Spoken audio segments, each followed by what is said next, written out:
So it is good that there was public attention brought to this case by the media. That is a good thing because it means that what appeared to be a bunch of people in the DA's office who were friends with the guy at issue, that those people are not the people who end up prosecuting the case. Right? That is a good thing. We want to make sure that law enforcement actually does its job.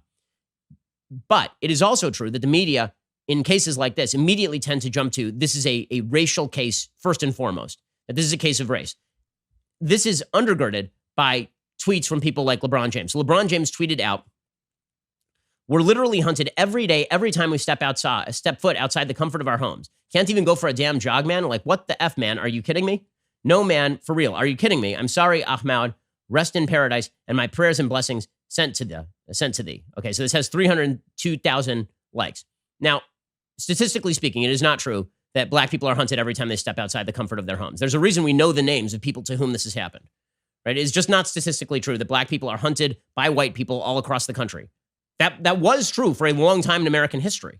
Right? That was true during large swaths of Jim Crow when the KKK was basically a legal terror organization. That is not true today. It is just not true that white people are running around the country willy-nilly hunting down black people. It's not statistically true.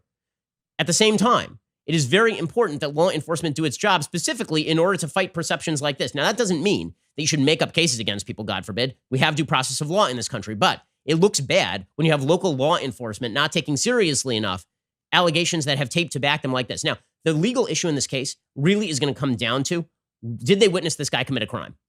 If they witnessed this guy commit a crime, and then they tried to stop him, okay, then it can very easily be argued that this is a terrible case in which Arbery was acting in his own self-defense. And once he grabs the gun, then the guy who shot him was also acting in mutual self-defense. But that really depends on whether the citizen's arrest was justified in the first place. If the citizen's arrest was just, we're suspicious of this guy running down the road because we think he looked like the guy from 2 days ago, and we're vigilantes and we're not going to call the cops, and if we do call the cops, we're not going to wait on them, we need to go stop this right now, then you end up in the case of felony imprisonment / felony murder, right? Which is the case that David French is making. And the statute, again, in Georgia is fairly clear. The statute is fairly straightforward that you have to witness the immediate crime. But when the media immediately jumped to, we know for a fact that this was white guys chasing down a black guy because there was a black guy in a white neighborhood and they decided to go and shoot him that day. Again, the evidence doesn't support the idea that these guys were like out to gun down a black guy that day. It does support the idea, I think much more obviously, that these were overzealous wannabe cops and ex-cops who decided that they were going to be vigilantes that day. And then this thing went wrong and you are guilty for that, right? You're guilty for that. That is a thing that you are guilty for under the criminal laws of the state of Georgia, which is why this is going to go to grand jury and all the facts are going to come out.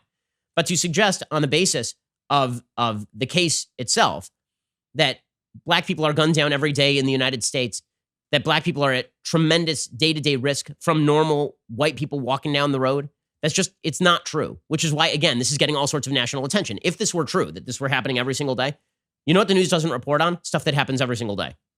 The reason that this is an outlier case and is getting all sorts of attention is, number one, because we have tape, and number two, because it is a really bad fact pattern. It's a really bad situation. So I would urge everybody to wait for all the facts to come in. I'm glad that the video is out there and that we can all look at it. I've been a fan of dash cams on police officers for a long time and cameras on police officers for a very long time. It seems to me, based on this fact pattern, that it is completely correct for the prosecutor's office to put in a grand jury indictment. I do not know. Trey Gowdy said the same thing on Fox News yesterday. I do not understand why for 2 months there was no indictment put forward, no grand jury case. They will get a defense. They will have a chance to defend themselves in court. That's the way this is supposed to work. The real issue to me, beyond the actual fact pattern of the case, is why the prosecutors didn't go forward. And the implication is going to be they didn't go forward because it was white guy shooting a black man and they don't care. It seems to me that the much more likely scenario is this didn't go forward with an indictment in the first place because everybody was friends with the guy who did the shooting. Right? That basically it was an insider problem in which you had a former member of law enforcement who knew all the DAs. And they were like, would Billy Bob over here, would Jim have really gone out and just randomly shot somebody? Probably he was fine. Probably it was not a big deal. Which, again, is not the way that you pursue law enforcement. And it does undermine the credibility of law enforcement because, baseless or not, the widespread perception that black people are in widespread fashion targeted by white law enforcement in this country, that is undermined, that perception is underscored every time the law enforcement apparatus does not actually go forward with an indictment in cases where it appears an indictment seems to be warranted. So that's where we stand on this, and I'm glad that a grand jury case will go forward on this, and these people should have a chance to defend themselves, because everybody should have a chance to defend themselves. It appears to me that David French's case is pretty strong, that this looks like a felony murder based on people being vigilantes and violation of the law. Facts don't care about your feelings, and it's a fact that The Ben Shapiro Show is the largest conservative podcast in the nation. Be sure to hit the subscribe button to stay up to date on all of our content.